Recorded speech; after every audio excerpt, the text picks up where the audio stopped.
বাংলাদেশে আরও বেশি বিনিয়োগের আহ্বান জানিয়েছেন মেঘনা গ্রুপ অফ ইন্ডাস্ট্রিজের চেয়ারম্যান মোস্তফা কামাল। সোমবার তিনি বলেন, বিনিয়োগকারীদের জন্য মেঘনা ইন্ডাস্ট্রিয়াল ইকোনমিক জোন সব রকম সেবা দিতে প্রস্তুত। এদিন এই ইকোনমিক জোনে সুইজারল্যান্ডের কোম্পানি সিকার কারখানার উদ্বোধন করা হয়। অনুষ্ঠানে সুইস রাষ্ট্রদূত বলেন, এমআইজেডে বিদেশি কারখানা স্থাপনই বলে দেয় বাংলাদেশে বিনিয়োগের ভালো পরিবেশ রয়েছে। জাহিদুল ইসলামের প্রতিবেদন। যে কোনো স্থাপনাকে পরিবেশ বান্ধব উপায়ে টেকসই, মজবুত এবং ড্যাম্পপ্রুফ রাখা যেন সময়ের দাবি। এবার বাংলাদেশি স্থাপনায় এমন সমাধান দিতে বিশেষায়িত কেমিক্যাল নিয়ে হাজির হলো সুইজারল্যান্ড ভিত্তিক প্রতিষ্ঠান সিকা। তারা মেঘনা ইন্ডাস্ট্রিয়াল ইকোনমিক জোনে স্থাপন করেছে বিশেষায়িত কনস্ট্রাকশন কেমিক্যাল উৎপাদন কারখানা। এখান থেকে উৎপাদিত পণ্য ব্যবহার করা হবে স্থাপনা নির্মাণ এবং মোটর গাড়ির বন্ডিং, সিলিং ড্যাম্পিং, রেনফোর্সিং এবং প্রোটেকশনে।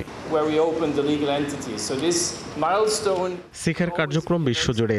বাংলাদেশে কারখানা চালুর মধ্য দিয়ে সিখার পণ্য এখন ক্রেতাদের দোরগোড়ায় পৌঁছে গেল। স্থানীয় আবহাওয়া এবং ক্রেতাদের চাহিদা অনুযায়ী বিশ্বসেরা কাঁচামাল দিয়ে গুণগত মানের ভালো পণ্য তৈরি করে সিখা। বাংলাদেশেও এর ধারাবাহিকতা থাকবে।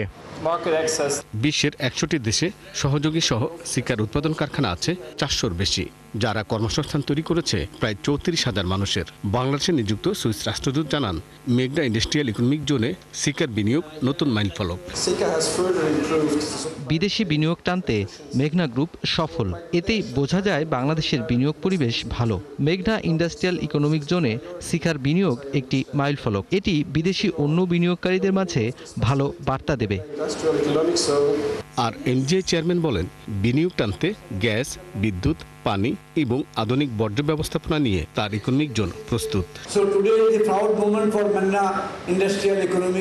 বাংলাদেশের বিনিয়োগ পরিস্থিতি এখন যথেষ্ট ভালো। সুযোগটি গ্রহণ করতে বিদেশিদের প্রতি আহ্বান জানাই। দেশি এবং বিদেশি বিনিয়োগকারীদের জন্য সব রকম সেবা নিয়ে মেঘনা ইন্ডাস্ট্রিয়াল ইকোনমিক জোনও প্রস্তুত।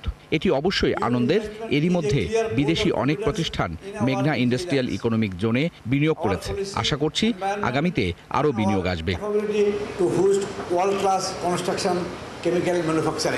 এর আগে ফিতা কেটে এবং জমকালো অনুষ্ঠানের মাধ্যমে সিকা বাংলাদেশের উৎপাদন কার্যক্রম উদ্বোধন করেন অতিথিরা। জাহিদুল ইসলাম, ৭১, নারায়ণগঞ্জ।